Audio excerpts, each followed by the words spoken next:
Relax, old man, we're just pre-gaming.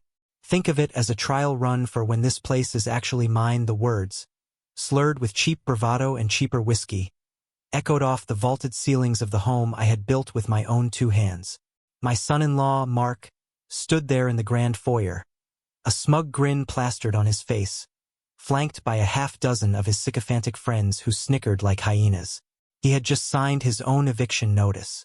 He just didn't know it yet. For a moment, the world seemed to slow down, the sound of their raucous laughter fading into a dull hum in my ears. I saw my daughter, Clara, standing just behind him, her eyes fixed on the Italian marble floor, her shoulders hunched in a familiar posture of silent apology. She was a ghost in her own life, haunted by the boorish man she had chosen to marry. The smell of stale beer and arrogance filled the air, a foul pollutant in the sanctuary I had created for my family, for her. A muscle in my jaw twitched. For 30 years, I had poured my blood, sweat, and soul into building a legacy, not of marble and glass, but of principle and hard work. And this boy, this child in a man's suit who had never worked an honest day in his life, thought he could just walk in and claim it as his own. He saw me as a relic, a doddering old fool counting down his days, a walking wallet to be emptied at his convenience. What he failed to see, what they all failed to see, was the fire that still burned behind my eyes, a fire forged in boardrooms and tempered by loss, a fire that was about to consume his pathetic little world. I took a slow, deliberate step forward. The polished leather of my shoes made no sound on the floor my late wife, Eleanor, had picked out. "Mark," I said, my voice dangerously calm, a low rumble that cut through their noise. "You and your friends are not welcome here," Mark scoffed, taking a swig from a bottle he'd grabbed from my liquor cabinet. It was a 25-year-old single malt, a gift from a respected business partner. He was drinking it like it was soda pop. "Lighten up, Arthur," he slurred, draping an arm around Clara, who flinched at his touch. "We're family. What's yours is ours, right, babe?" He winked at his friends, who hooted in agreement. One of them, a lanky kid with a vacant expression, was running his grubby fingers over a sculpture I had acquired in Kyoto. My patience, a resource I had once believed to be infinite, was wearing terrifyingly thin.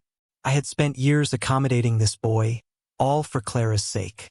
I had endured his condescending remarks at family dinners, his thinly veiled questions about my health and my will, his constant, grasping need for more. I had funded his series of disastrous business ventures, paid off his gambling debts, and bought them the very car he had just used to ferry his pack of jackals to my front door. I had done it all with a smile, telling myself it was the price of my daughter's happiness.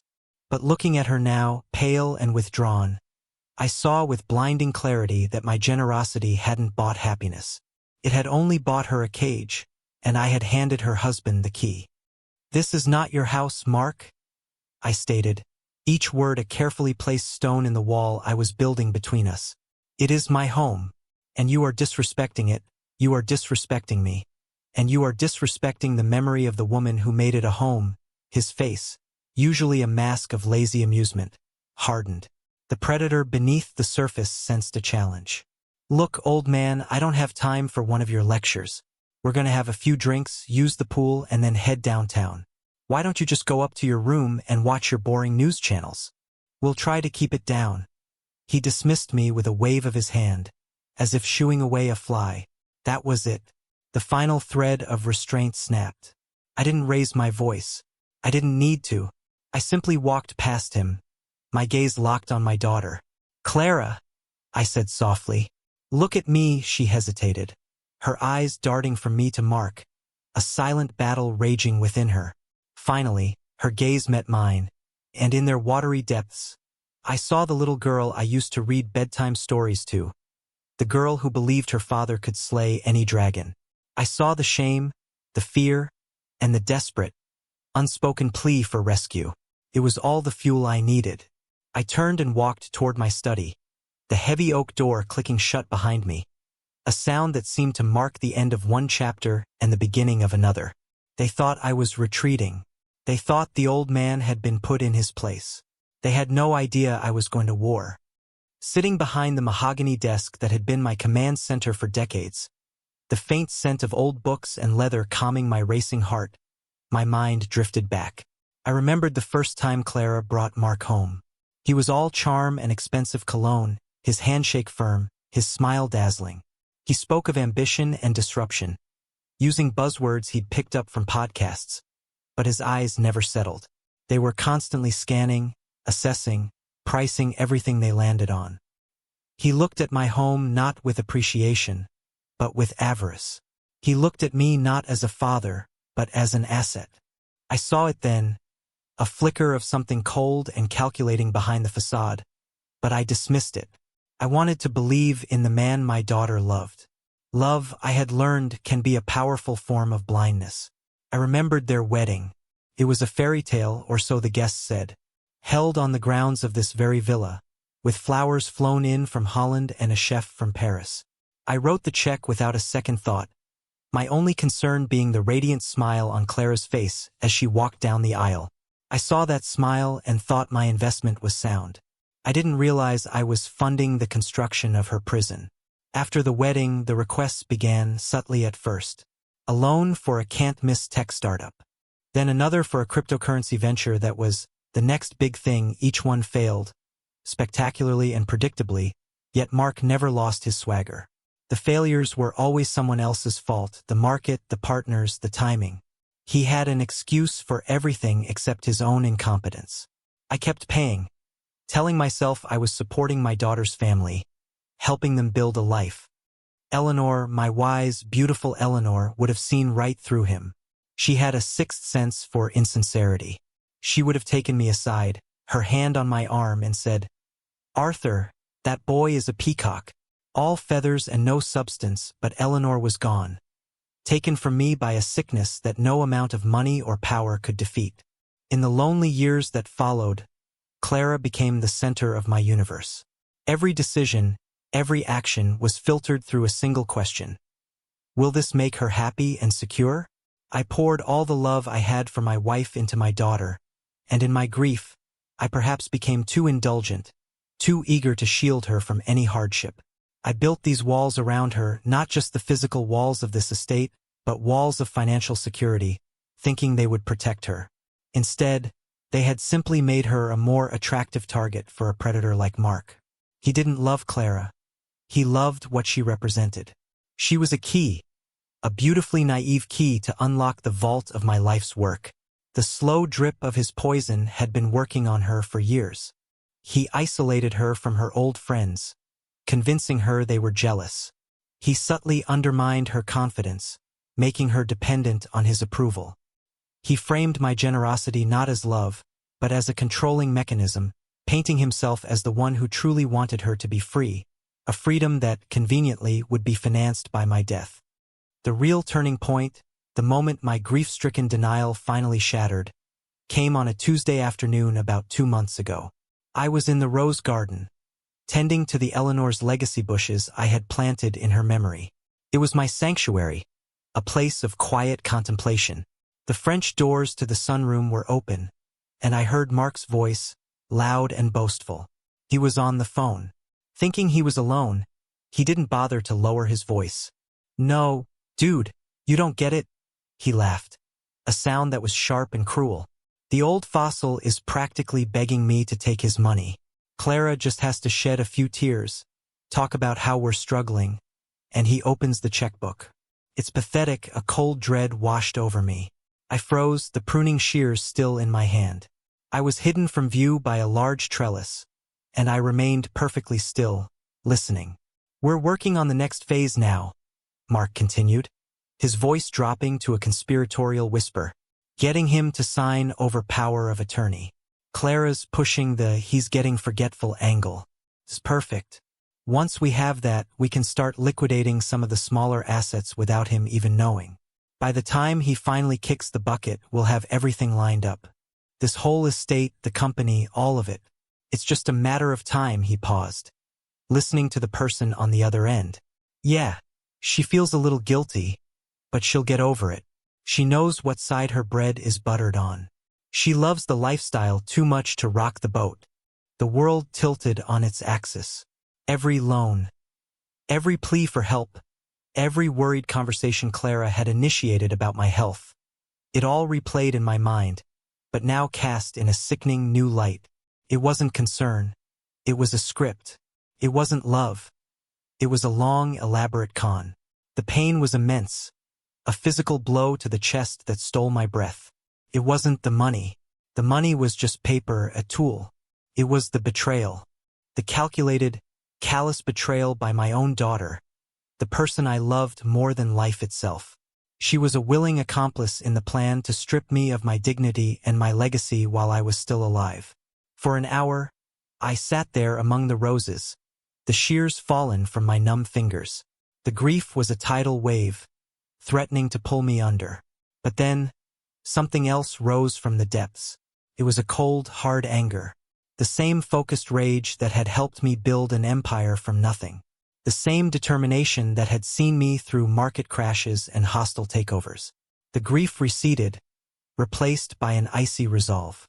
Mark had mistaken my love for weakness. Clara had mistaken my generosity for foolishness. They had underestimated me. It would be the last mistake they ever made. They wanted my legacy. I would give them a lesson in consequences instead. That very evening, I made a call. "David," I said when my lawyer and oldest friend picked up, "I need to see you tomorrow morning, and I need you to be discreet." The next day, in David's wood-paneled office, a place where I had signed the deals that defined my career, I laid out a new strategy. This wasn't a business deal. It was a war for my own self-respect. "I don't just want to cut them off, David," I explained, my voice steady. "I want them to understand. I want them to feel the full weight of their greed and disrespect." David, a shrewd man with eyes that missed nothing, listened patiently, a grim expression on his face. "Arthur, this is deeply unfortunate, but I understand. What do you have in mind?" Over the next few weeks, we worked quietly, meticulously, and with the precision of a military operation. First, we restructured my entire estate. My controlling shares in the company, the vast portfolio of stocks and real estate, everything was moved into a series of irrevocable trusts. The primary beneficiary of the largest trust was a foundation I established in Eleanor's name, dedicated to funding arts education for underprivileged children. The secondary trust was for Clara, but it came with ironclad stipulations. She could not access the principal until she was 50 years old. The income she could draw was modest, enough for a comfortable life, but not one of idle luxury. And there was a specific clause, drafted by David with a flourish of legal genius, that named Mark explicitly. It stated that if Clara remained married to or in any way financially codependent on Mark, her access to the trust would be immediately and permanently terminated. He wouldn't see a single dime. The second move was the villa itself, the crown jewel Mark so coveted. I signed the deed over, not to Clara, but to the local children's hospital. The transfer was recorded, sealed, and finalized. My gift came with one condition. I was to be granted lifetime tenancy. I could live here until my dying day, but I was no longer the owner. I was a tenant in my own home, a home now owned by a charitable organization. The property taxes I paid would now be considered a charitable donation. It was a beautiful, elegant solution. They could stand outside the gates for the rest of their lives, but they would never, ever own it. The final piece of the plan was more personal, a trap designed specifically for Mark's avarice. Through a trusted associate, I let a rumor slip about a groundbreaking new biotech firm on the verge of a major breakthrough. I knew Mark had his ear to the ground for such things, always looking for a shortcut to wealth. I had my team create a convincing, but entirely fictitious portfolio for this company. Then, during a family dinner, I accidentally let it slip that I was considering a major investment. I watched his eyes light up, the greed practically dripping from him. A week later, he approached me, feigning a casual interest. "Hey Arthur, I was doing some research on that biotech company you mentioned. Looks really promising. I was thinking of putting a little skin in the game myself." I played my part perfectly, pretending to be reluctant. "Oh, I don't know, Mark. It's a bit risky." This only made him more determined. He saw it as a chance to prove his business acumen to me. As I knew he would, he liquidated his and Clara's savings, even took out a high-interest personal loan, and poured every last cent into the shell company. The trap was set. All I had to do was wait for him to spring it. And tonight, he had walked right in, bringing the whole circus with him, to celebrate his unearned victory on my dime. He had no idea he was dancing on the edge of his own financial ruin. The sound of a crash from the living room jolted me back to the present. A sharp, shattering sound, followed by drunken laughter. I stood up, my back straight, my heart beating a slow, steady rhythm. The time for planning was over. The time for execution had arrived. I opened the study door and walked back into the fray. The scene was even worse than before. The music was louder, the air thick with smoke. Someone had spilled a drink on a priceless Persian rug. And on the floor, in 1,000 glittering shards, lay the remains of a Venetian glass vase, a piece Eleanor and I had bought on our 25th anniversary trip to Italy. It was her favorite. Mark saw me and smirked. "Whoops," he said without a trace of remorse. "Guess you'll have to take that out of my inheritance." That was the signal. That was the moment. With a calm that felt almost supernatural, I walked over to the custom-built sound system, the one I had installed for Clara because she loved music, and I pulled the plug from the wall. The sudden, deafening silence was more shocking than any shout could have been. Every head turned towards me. The smirks faded from their faces, replaced by confusion. Mark's expression soured instantly. "What the hell do you think you're doing, old man?" he snarled, his voice echoing in the quiet room. The party was just getting started. I didn't look at him. I looked at his friends, these witless acolytes who followed him like pilot fish on a shark. "Gentlemen," I said, my voice clear and carrying to every corner of the room, "I'm afraid there has been a significant misunderstanding. This is not a public house, nor is it your friend's future frat house. This is a private residence, and you are, at this moment, trespassing." A few of them shuffled their feet, looking uneasy. They were followers, not leaders, and without the blare of music to hide behind, they seemed small and uncertain. "I suggest you leave now." Immediately, Mark stepped forward, positioning himself between me and his friends, his chest puffed out. "They're not going anywhere. They're my guests, and you don't get to give orders in my house." The sheer audacity of it was almost breathtaking. "Your house." I allowed a small, cold smile to touch my lips. "An interesting choice of words, Mark. A delusion I feel compelled to correct." I turned my gaze fully upon him, and for the first time, he seemed to see the steel in my eyes. The lazy arrogance in his posture faltered. "You know, a couple of months ago, I was in the garden." I began, my tone conversational, as if I were telling a pleasant anecdote, and I overheard a fascinating phone call. A young man, so confident, so sure of himself, was bragging to his friend about how he had his old fossil of a father-in-law wrapped around his little finger. How he was just waiting for him to kick the bucket, to get his hands on everything. I watched the color drain from Mark's face. His jaw went slack. Beside him, Clara let out a small, strangled gasp and her face, already pale, turned ashen. She knew. She knew exactly what I was talking about.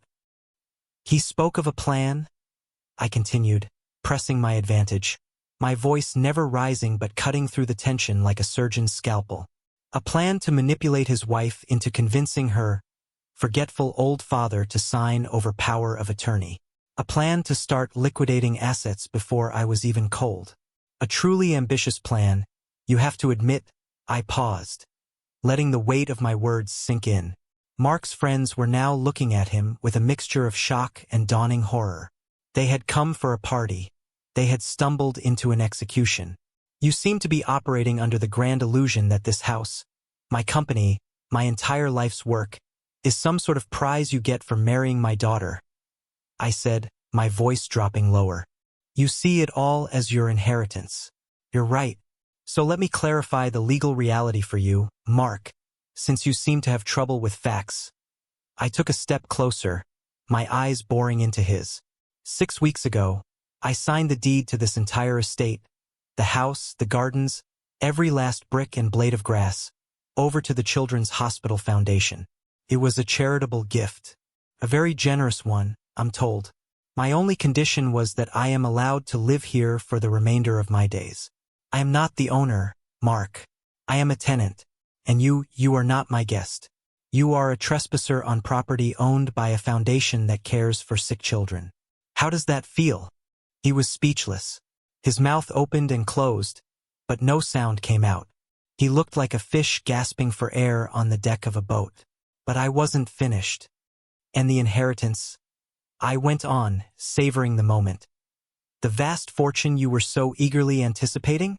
The money you were planning to use to fund your glamorous life? That has all been placed into a series of trusts. The primary trust, the bulk of my fortune, is now the property of the Eleanor Vance Foundation for the Arts. My late wife always believed in the power of creativity. Her legacy will now help thousands of children discover that power. You will never see 1 cent of it. Clara began to sob openly now, her hands covering her face. I felt a pang of pity, but it was overshadowed by the necessity of this moment. This was a lesson she had to learn, as painful as it was. There is a smaller trust for my daughter, I said, my gaze softening for a moment as I looked at her. But it has conditions, very specific conditions. For example, it explicitly states that not a single dollar from that trust can ever be used to the benefit of, or be commingled with the finances of, one Mark Stanton. It further states that should she remain married to you, she forfeits her claim entirely. The choice, my dear, will be yours. Mark finally found his voice, a choked, enraged whisper. You can't do that. Oh, I can, I replied calmly. I have. My lawyers are very, very good at what they do. Then, I delivered the final, most satisfying blow. There is one more thing. That sure thing biotech investment. Mark? The one you were so proud of discovering? The one you sank all of your and Clara's savings into? The one you took out a loan for? A flicker of pure terror entered his eyes. He knew what was coming. I invented it, I said simply. The company, the prospectus, the insider buzz. It was all a fabrication created by my team. A little test to see if your greed was truly as boundless as I suspected. It was. The money you invested is gone, funneled through a series of shell corporations before vanishing entirely. You didn't invest in the future of medicine, Mark. You invested in a ghost. You're not just disinherited. You're broke. The silence that followed was absolute. It was the silence of total, utter ruin. Mark stared at me, his face a grotesque mask of disbelief, rage, and despair. The swaggering bravado was gone, stripped away to reveal the pathetic, greedy child underneath. Then the rage took over. With a guttural roar, he lunged at me. He never had a chance. 2 of his friends, their faces pale with the realization that they were on the wrong side of a very powerful, very angry man, grabbed his arms and held him back. Let me go, he screamed, struggling against them. I'll kill you, you old bastard. I didn't even flinch. I simply looked at him, a creature of his own making, thrashing and spitting in the ruins of his own life. Get out, I said, my voice like ice. All of you, get out of my home. Now there was no argument. His friends, eager to distance themselves from the implosion, practically dragged the screaming, struggling Mark out of the foyer and into the night. The others scurried out behind them like frightened rats, not even daring to make eye contact. Soon, the only ones left were me and Clara, standing in the silent, wreckage-strewn room. She was still crying, her body shaking with sobs. She wouldn't look at me. You have 24 hours to remove your things from the guest house, I said, my voice devoid of emotion. After that, I'm changing the locks on the gate, she nodded numbly. A lost child in the aftermath of a storm she had helped to create. She turned and walked out the door, not looking back, leaving me alone in the echoing silence of my reclaimed sanctuary. I walked over to the phone and dialed the number for my private security team. There's been a disturbance, I said. It's over now, but please, double the patrols for the foreseeable future. Months have passed since that night. The silence in the villa is no longer echoing or empty. It is peaceful. The broken vase has been replaced, not with another antique, but with a simple, elegant piece that I chose myself. It's a start, a new beginning. I received a letter from Clara's lawyer a few weeks after the incident. She had filed for divorce from Mark. The proceedings were, I'm told, swift and brutal. With no assets to his name and considerable debt, he had no leverage. Last I heard, he was facing fraud charges related to the high-interest loan he took out for his phantom investment. He tried to claim I had defrauded him, but as my lawyer gleefully pointed out, I never told him to invest. I merely mentioned a company, and he, an adult, made his own disastrous financial decisions. There was no paper trail leading to me. He was simply a fool undone by his own greed. Clara is rebuilding her life. She moved to a small apartment across town and found a job at an art gallery. It's a modest living, a world away from the luxury she was accustomed to. But in the letters she sends me, handwritten and hesitant, there is a flicker of something I haven't seen in years: pride. She is learning the value of earning her own way, of standing on her own 2 feet. We haven't spoken face to face yet. The wounds are still too deep, the betrayal too raw. But she is trying. She is taking responsibility. Perhaps, in time, we can rebuild what was broken. For now, the letters are enough. As for me, I find solace in my work with the foundation. Seeing the joy on a child's face as they hold a paintbrush for the first time, or the focus in their eyes as they learn a new instrument, that is a legacy far greater than any stock portfolio or piece of real estate. I learned a painful lesson. Love cannot be a blank check, and respect is not an inheritance. It is a currency that must be earned, day by day, through action and character. I gave my son-in-law every opportunity to earn mine. He chose instead to try and steal it. He discovered, to his great cost, that some vaults can never be broken into. My home is quiet now, my legacy is secure, and my self-respect is intact. And that is a richness no amount of money can buy. So what do you think? Did I go too far? Or did Mark get the lesson he so richly deserved? I'd love to read your thoughts on this in the comments section below. Every family has its own dynamics, and sometimes you have to draw a line in the sand. If you enjoyed this story and want to hear more about life, lessons, and the consequences of one's actions, do me a favor and smash that like button. Make sure you subscribe to the channel and hit the notification bell so you don't miss a single update. Thanks for listening.